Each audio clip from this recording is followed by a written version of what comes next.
Hey everyone, it's Don. Welcome to Don't Worry, I'm Finite. You may have noticed that I've been missing from YouTube for the past month or so, but I've had a good reason. I've been wanting to make a podcast for a long time, so I finally went ahead and did that. The podcast is called Don't Worry, I'm Finite as well. You can find it wherever you get your podcasts. You can go to the links below to find it directly. I'm going to be posting new episodes every Monday. I've been talking to a lot of great people, really creative people about how we create, how we can continue to build a better creative community, how we can make money with our art, and so much more. The first two episodes are available now. I'm going to be posting additional video content every Friday on this YouTube channel, so stay tuned here for that. Go ahead and take a look at some of the stuff we're going to be talking about this season on Don't Worry, I'm Finite.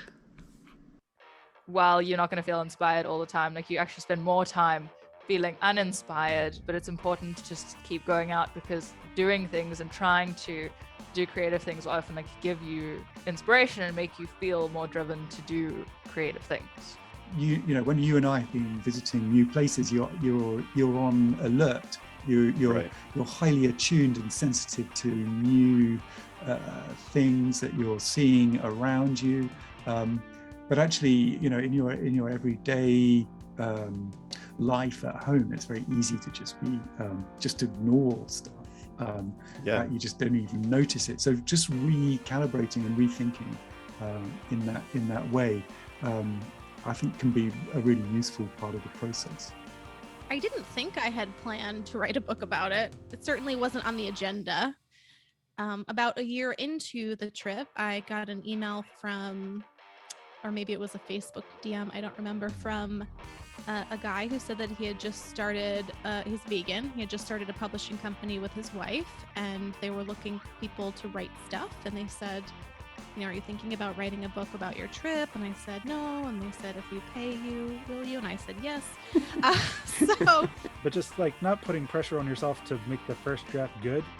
Like one of the great adages about it is don't get it good, get it written. Yeah. Because you can fix it later.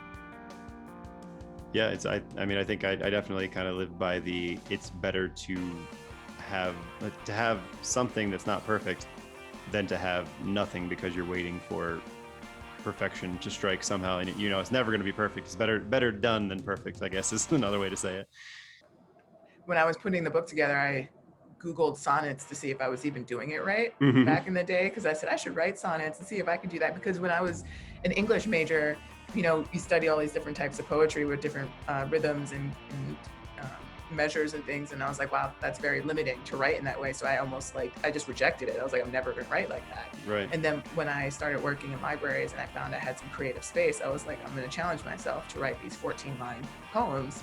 And in regards to harder conversations when I don't necessarily agree, I like to ask a lot of questions. I like to prompt, because people, like, if you just tell someone how to think, they're never gonna think that way. But if you lead someone to come to the end result on their own, that creates meaningful change. So coming up with questions to make people have their own revelations that I kind of push them towards is the goal.